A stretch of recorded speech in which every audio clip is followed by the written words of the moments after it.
Silakan. Terima kasih Ifah. Assalamualaikum dan salam sejahtera. Kementerian Kebajikan Kesejahteraan Komuniti, Wanita, Keluarga dan Pembangunan Kanak-kanak yang merupakan sebahagian daripada ahli Jawatankuasa Pengurusan Bencana Negeri JPBN Sarawak bersiap sedia untuk menghadapi musim tengkujuh sehingga Mac tahun depan 2021. Menurut Menterinya Datuk Seri Fatimah Abdullah, kementerian beliau melalui Jabatan Kebajikan Masyarakat Sarawak JKMS sudah mengenal pasti 584 buah pusat pemindahan sementara PPS di seluruh negeri yang mampu menampung seramai 182,325 penduduk terjejas. Datuk Seri Fatimah menjelaskan sebanyak 13 buah pangkalan hadapan juga telah dikenal pasti selain persediaan pelbagai jenis bantuan untuk diagih kepada penduduk terjejas di PPS dan juga yang tidak berpindah. Namun begitu, pelaksanaan bantuan serta operasi PPS kali ini perlu mematuhi prosedur operasi standard SOP yang telah ditetapkan berikutan pandemik COVID-19. Katanya, selain daripada pematuhan penjarakan fizikal, pemakaian pelitup separuh muka dan kebersihan diri, hanya bantuan makanan bermasak akan diagihkan kepada mangsa di PPS sebagai langkah pematuhan SOP. Disebabkan COVID-19, keputusan yang telah dibuat ialah keputusan yang dibuat oleh Jawatankuasa Bencana bahawa tidak ada aktiviti memasak di pusat pemindahan masa pandemik COVID-19. Kalau dulu memang ada, kita melibatkan sukarelawan untuk membantu memasak bagi mangsa banjir yang dipindahkan ke pusat pemindahan tu. Tapi sekarang aktiviti ini tidak diadakan disebabkan pandemik COVID. Kita akan sediakan makanan bermasak. Datuk Seri Fatimah berkata demikian selepas menyempurnakan majlis penyerahan mock check kepada Pertubuhan Sukarela Kebajikan PSK di Pusat Pertubuhan Pemilihan Dalam Komuniti PPDK Sri Satok di Kuching. Sebanyak 6 buah PPDK, 2 buah pusat aktiviti warga emas dan 2 pusat perkhidmatan warga emas menerima geran RM5,000 manakala pusat jagaan warga emas Sunam Siang Teng Sarawak menerima RM10,000.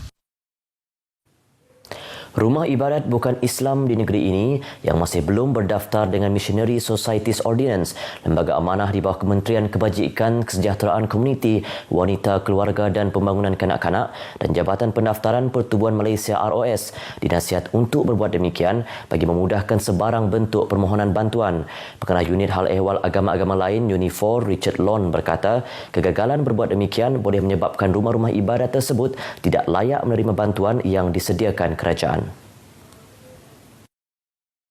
Richard Lin menjelaskan antara kriteria permohonan bantuan di bawah Unifor adalah rumah ibadat tersebut perlu berdaftar. Setakat ini, kira-kira 2,000 rumah ibadat yang berdaftar telah memohon pelbagai bantuan di bawah Jabatan Ketua Menteri itu.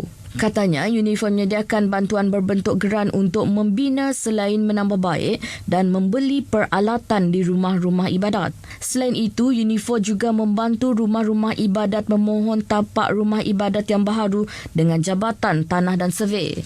Richard memberitahu pemberita selepas temu bual khas bersama YFM Iban bagi program Sarawak Nuju Pemansang di RTM Kuching. Dalam pada itu, Richard juga memberitahu komuniti bukan Islam di negeri ini didapati mematuhi prosedur operasi standard SOP COVID-19 semasa melakukan upacara ibadat. Golongan belia di Sarawak menyambut baik pindaan Perkara 16 Perlembagaan Negeri Sarawak yang membolehkan belia berumur 18 tahun mengundi dan dipilih sebagai ahli Dewan Undangan Negeri berbanding umur 21 tahun sebelum ini.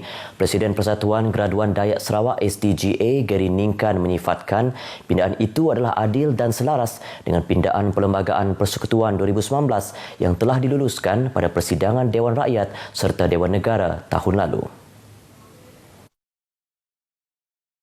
Jelasnya, ia juga meningkatkan penyertaan belia dalam perkembangan politik negeri sekaligus melahirkan pelapis pemimpin di negeri ini. I think kematangan is subjektif.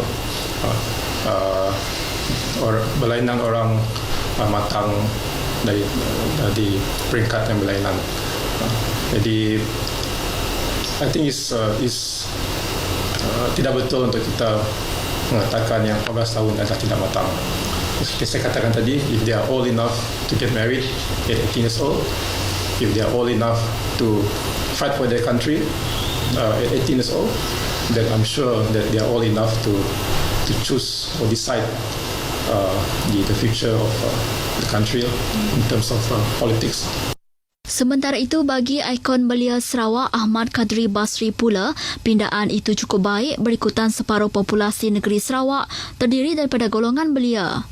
Saya rasa jelas untuk memberikan gambaran kepada kita bahawa pihak kerajaan sangat-sangat menghargai dan juga mengiktiraf kuasa anak-anak muda dan juga belia-belia di negeri Sarawak untuk turut sama dalam menentukan hala tuju dan masa depan negeri Sarawak.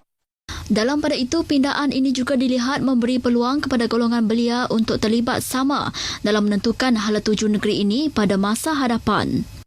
Mungkin ada dalam kalangan adik-adik kita yang punya kelebihan ataupun minat dalam mencuburi dalam bidang-bidang politik. Tak salah sekiranya mereka bermula di usia yang awal untuk kita mendedahkan mereka untuk jadi pemimpin yang lebih matang, boleh meneraju Malaysia jadi negara yang lebih baik pada masa akan datang. Tak tahu. Okey, bagi kami umur 18 tahun amat sesuai berbanding dengan umur 21 tahun sebelum tu. 18 tahun tu kita dapat sebagai generasi orang muda. Okey, generasi orang muda tu kita dapat mendedahkan orang muda tu dengan senario politik. Maksud Asraf tadi bukan apa yang berlaku di luar, tapi kita dapat mendedahkan macam ni kita tu mengundi and macam ni juga keadaan negara kita kena tu. Dalam persidangan Dewan Undangan Negeri baru-baru ini, Menteri Pelancongan Kesenian dan Kebudayaan Dato' Abdul Karim Rahman Hamzah telah membentangkan rang undang-undang RUU bagi meminda perkara 16 perlembagaan negeri untuk menurunkan usia minimum kelayakan menjadi seorang wakil yang dipilih daripada 21 ke 18 tahun. Unit Pemeriksa Elektrik Kementerian Utiliti bersama Sarawak Energy telah menyiasat 95 kes kecurian kuasa berkaitan perlombongan kripto wang sejak tahun 2018 dengan Kuching 34 kes, Sibu 5 kes, Miri 55 kes dan 1 kes di Bintulu. Manakala bagi tahun ini, Kuching, Sibu dan Miri masing-masing mencatatkan 5 kes sementara Bintulu 1 kes.